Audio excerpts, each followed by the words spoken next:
Nous sommes le samedi 9 novembre 2024, 5 jours après le double éboulement sur la falaise de Tcham, au lieu dit litieux, les autorités de la région de l'Ouest continuent de faire des fouilles. Tout autour, des membres des familles attendent désespérément les dépouilles de leurs proches.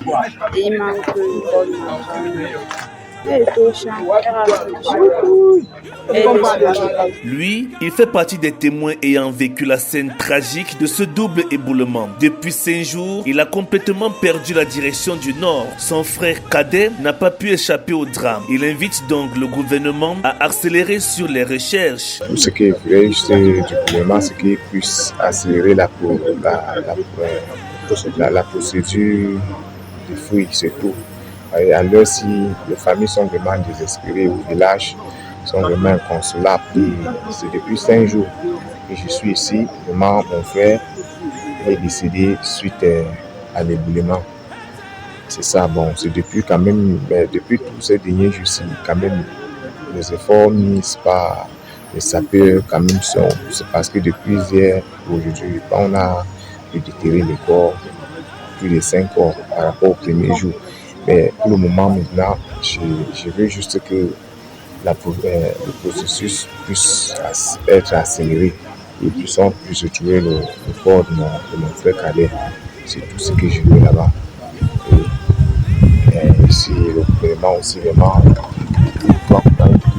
peut améliorer les choses pour que les choses comme ça ne se reproduisent plus. Les populations venues en grand nombre sont toujours sous le choc et craignent encore une continuité des effondrements. L'État essaie de penser, voir par où on peut dévier cette route, puisque le danger est imminent. En regardant les blessures de la colline là, ça veut dire que d'un moment à l'autre, on peut encore assister à de nouvelles coulées. Dès lors, elles invitent l'État à redoubler de vigilance. Demander à l'État, avec la présence de cette falaise, de mettre une unité de sécurité dans la ville de Tcham. Je veux parler des sapeurs-pompiers et le système de prévention des risques. Parce que s'il y avait prévention des risques, on devait défendre aux gens de se rapprocher en attendant que les choses se mettent en place ou que les géologues viennent étudier le sol avant qu'on procède au débrayage. Le conseiller régional Menois Ouest, toujours présent sur le site du drame, nous présente son apport aux côtés des victimes. Adjifak de Massa Correns. Pour Moram, auprès de différentes familles qui sont éprouvées. C'est également l'apport matériel auprès des autorités administratives parce que nous ne pouvons pas les abandonner une telle type de tâche. Nous représentons ces populations. Donc, du coup, nous devons rester près de cette population. Et un autre rapport, c'est la perspective de regarder, ok, maintenant que la falaise devient, on va dire, hécatombe, qu'est-ce qu'on peut faire pour éviter les prochains dégâts?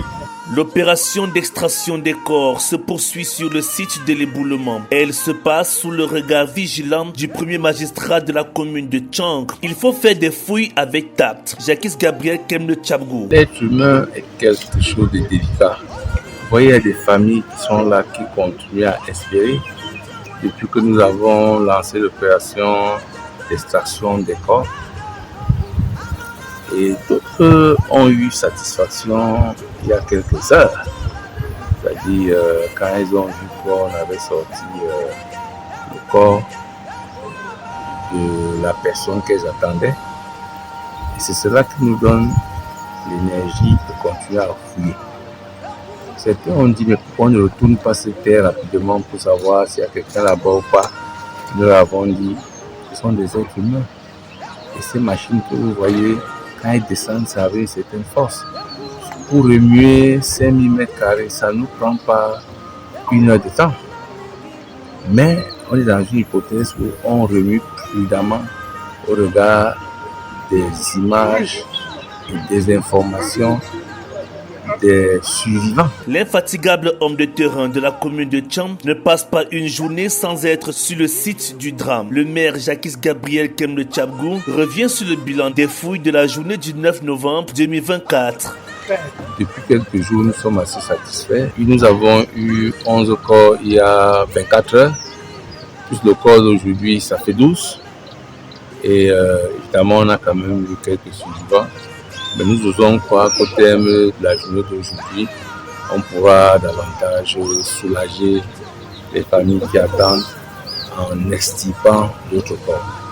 Voilà ce que nous pouvons dire par rapport à ça. C'est que se demande ce que la mairie continue à faire. Cet espace est bien dans l'espace communal.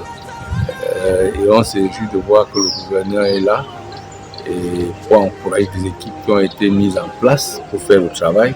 Mais nous, service d'hygiène, police municipale, service même médical, vous avez vu notre ambulance est ici depuis la survenance de la catastrophe, parce que chaque fois qu'il y a un corps qu'il faut ramener à l'hôpital ou vers la famille concernée, nous faisons le travail. L'urgence étant bien évidemment de trouver immédiatement des voies de contournement. Adifak de Massa-Correns, conseiller régional Menois Ouest, présente les pistes probables pour aider le gouvernement. Depuis l'autre jour, nous avons eu des réunions sur les voies de contournement. Aussi bien par l'ancienne route allemande, en passant par Fokitsa, Fongoulin, Fauchon-Waxin et le bassin agricole de Fondonoa, Dimson et Tawa. Maintenant, il y a aussi notre voie de contournement qu'on a aussi regardé qui est celui qui passe par Fonta, celui de Fonta, et Fonda, ainsi de suite. Dans l'urgence, c'est d'apporter tous ces éléments-là au gouvernement afin qu'il puisse prendre des mesures urgentes pour essayer de libérer ou bien d'apporter toute la grande contribution à nos usagers qui viennent aussi bien du nord-ouest que de notre centre. Être présent sur le site pour suivre l'évolution des recherches, le porte-étendard de la commune de Tcham présente l'avantage de ces voies de contournement. Nous serons là jusqu'à ce qu'on mette un terme à l'opération de recherche. Évidemment, c'est aussi bon de vous dire que ce jour, nous avons travaillé sur la définition de 2 nouveaux itinéraires qui pourront s'associer à celui-ci plus tard si on réussit à le dégager. Et nous nous sommes rendus compte que l'un correspond à l'ancienne voie allemande, est plus facilement exploitable que l'autre qui rentre toujours dans l'arrondissement du Tcham, mais en passant par Fortemessin, parce que si j'ai dit Forêt-Ketcham, nous sommes ici à Forêt-Ketcham, en disant Fortemessin, on comprend mieux. L'idée étant de partir de la falaise et de retrouver la ville de Tcham sans plus être en train de serpenter les montagnes, sans plus être en train d'être à la lisière des ravins. Et c'est bon de dire que pour le moment, l'ancienne voie allemande est celle qui retient le plus notre attention. Un père de famille, le patron de la région de l'Ouest depuis la survenue de cet éboulement est toujours resté au chevet des personnes éprouvées.